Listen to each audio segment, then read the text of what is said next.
تو شادی کرنے کو دین کا اور اپنے آپ کو اخلاق کے لحاظ سے، دین کے لحاظ سے بڑے اونچے مقام پر سمجھنے کا یہ جو تصور ہے، یہ بالکل اسلام کے خلاف ہے اور انسانی طبیعت اور فطرت کے خلاف ہے۔ تو اس ٹکڑے سے اس کی تردید ہوتی ہے کہ یہ رہبانیت کبھی بھی اس سے نفس کا تزکیہ نہیں ہو سکتا، یاد رکھ لیجیے گا۔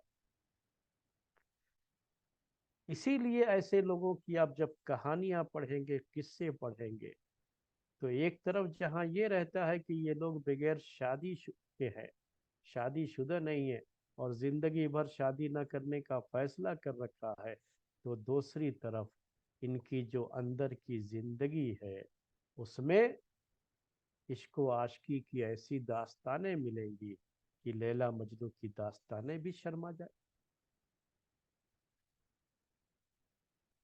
ایسا رہا، ایسا ہوتا ہے، کیونکہ وہ انسانی فطرت سے بغاوت ہے، اور جب بھی کوئی آدمی انسانی فطرت سے بغاوت کرتا ہے تو وہ نیک نہیں رہ سکتا۔ نیک رہنے کے لیے ضروری ہوتا ہے کہ وہ انسانی فطرت کے مطابق چلے، اور انسانی فطرت کے مطابق چلنے کے لیے اس کو شادی کرنا ہے۔ یہ کہا وَجَعَلْنَا لَهُمْ أَزْوَاجًا، ہم نے ان کے لیے بیویاں بنائی، ان کو بیویوں والا بنایا۔ تو اگر نیک رہنا چاہتے ہو تو بیویوں والے بنو۔ اللہ تعالیٰ نے کیا کہا قرآن میں؟ وَأَنكِحُوا الْأَيَامَ مِنكُمْ وَالصَّالِحِينَ مِنْ عِبَادِكُمْ، کہ تم میں جو بغیر شادی والے ہیں ان کا نکاح کراؤ، جو تمہارے غلام نیک ہیں ان کا نکاح کراؤ تم۔ حدیثوں میں کیا کہا اللہ کے رسول صلی اللہ علیہ وسلم نے؟ تزوج الودود الولود، خوب جو ہے محبت کرنے والی اور بچے جننے والی عورتوں سے شادی کرو۔ یہ وہی ہے کہ بیوی بچے والے بنو گے، اور جو بیوی بچے والے ہوتے ہیں نا، ان کا تقوی بڑھتا ہے، ان کے نفس کا تزکیہ ہوتا ہے۔ اکیلا آدمی، تو کہتے ہیں اردو میں محاورے میں، آپ لوگ برا نہ مانے تو میں وہ لفظ کہوں کہ اکیلا آدمی کھلا سانڈ ہوتا ہے، اردو میں ایسے ہی کہتے ہیں، کھلا سانڈ ہے یہ، کہیں بھی جو ہے جا سکتا ہے اور کہیں بھی منہ مار سکتا ہے۔ تو یہی حال عورتوں کا بھی ہوتا ہے، یہی حال مردوں کا بھی ہوتا ہے۔ اسی لیے تو پیارے نبی صلی اللہ علیہ وسلم بڑی تاکید کرتے تھے نا نکاح کرنے کی، کہ جیسے ہی نکاح کی عمر ہوتی ہے نا، نکاح کر لو، نکاح میں تاخیر نہیں کرنا۔ اور یہ کہتے تھے، اس میں نفس کا تزکیہ ہے نا، نگاہیں نیچی ہو جاتی ہے، شرمگاہوں کی حفاظت ہوتی ہے۔ نہیں تو چاہے آدمی کچھ بھی کہہ لے، کیا بھی کہے کہ او نہیں نہیں نہیں، میں تو برہم چاری ہوں، میں تو عورت کا تصور بھی نہیں کر سکتا، میرا دھرم نشٹ ہو جائے گا۔ میرے بھائیوں، اس سے نہیں چلتا ہے، یہ تو ظاہر میں ایسا دکھاتے ہیں، لیکن اندر اندر ان کی کیا ان کے اندر چیزیں ہوتی ہیں وہ دنیا جانتی ہے اس چیز کو، کیونکہ فطرت کی بغاوت سے کبھی آدمی نیک نہیں رہ سکتا۔ نیک رہنا ہے تو بیوی بچے والے بن۔ یہ جو ہے رسولوں کو اللہ تعالیٰ نے کیسا بنایا؟ کہا وَجَعَلْنَا لَهُمْ أَزْوَاجًا وَذُرِّيَّةً، اور ہم نے ان کو بیویوں اور بچوں والا بنایا۔ میں نے 3 بات کہی تھی نا، تو ایک بات تو ہو گئی نفس کے تزکیے کے تعلق سے، تو اس میں ایک طرح سے نکاح کی ترغیب بھی پائی جاتی ہے نا، کہ نکاح کرنا چاہیے، بغیر نکاح کے نہیں رہنا چاہیے۔ دوسری بات جو ہمیں اس سے معلوم ہے وہ یہ ہے کہ نکاح ہونے کے بعد کوشش یہ ہونی چاہیے کہ یہ نکاح باقی رہے۔